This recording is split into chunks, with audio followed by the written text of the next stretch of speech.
Hello guys, what is up? Welcome to another episode of US Geography Made Simple, and today we'll be continuing with the Outer Banks. As mentioned in the previous video, I'll be going through each of the four regions of the Outer Banks thoroughly and in depth. Today we'll be going over the first region, the Northern Beaches. So without further ado, let's begin.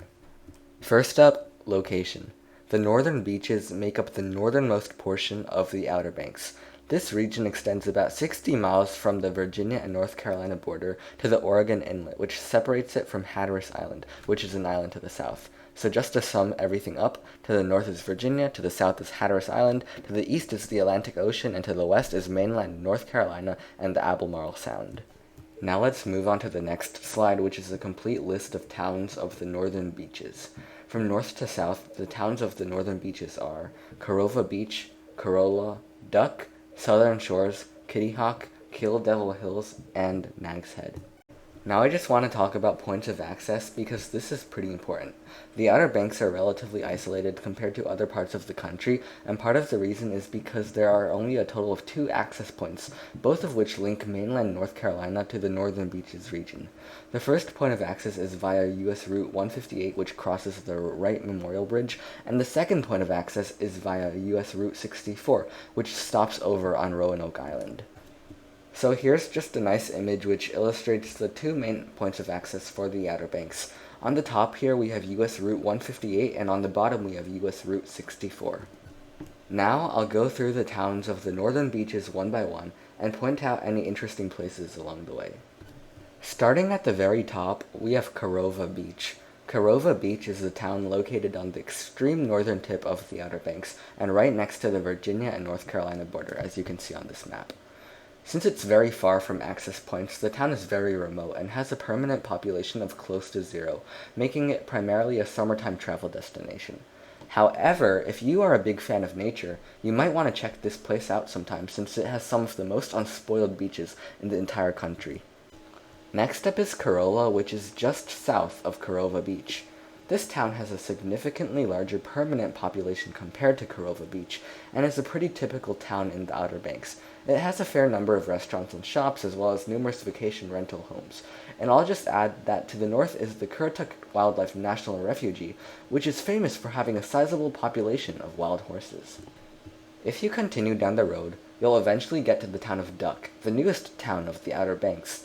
Being so close to the Route 158 access point, this town is pretty accessible compared to some of the other towns and offers fun for the whole family. Instead of primarily being a vacation hometown, the town of Duck is famous for its quaint cafes, restaurants, and shops. Additionally, it also has a nice boardwalk and a town park, which hosts concerts during the summer months. So I guess that in a way, the town of Duck has a nice and unique charm to it.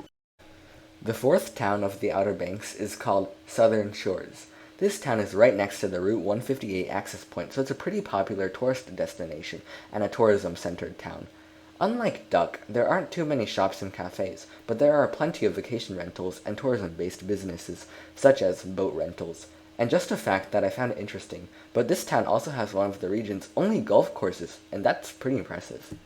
Not too far from Southern Shores is the town of Kitty Hawk, which I bet you have heard of before, probably in your history class.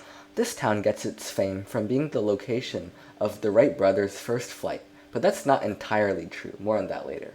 Aside from that, this town contains the Kitty Hawk Woods Coastal Reserve, which is a large park that protects one of the only forest ecosystems of the Outer Banks. Alright, Kill Devil Hills. This is the most populated town in the entire region with a population of around 7,000.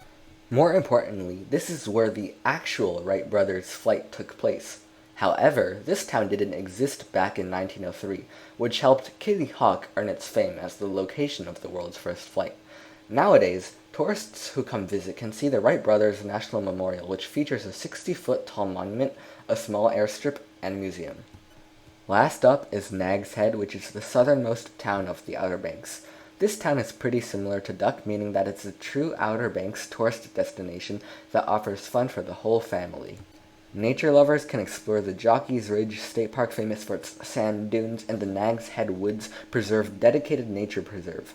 In addition, aside from having everything that your typical Outer Banks town would have, so that's like restaurants, hotels, vacation rentals, etc., Nags Head is also famous for having great beaches and the famous Jeanette's Pier, which apparently offers great fishing.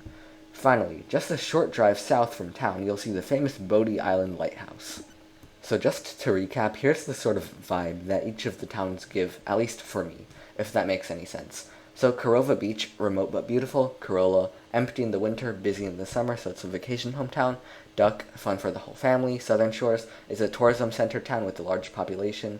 Kitty Hawk, a town that stole credit for being the location of the first flight. Kill Devil Hills, the actual location of the first flight. And Nags Head, fun for the whole family. Alright, and that will wrap it up for this video. I hope you found it interesting, learned something new, and I'll see you again very, very soon.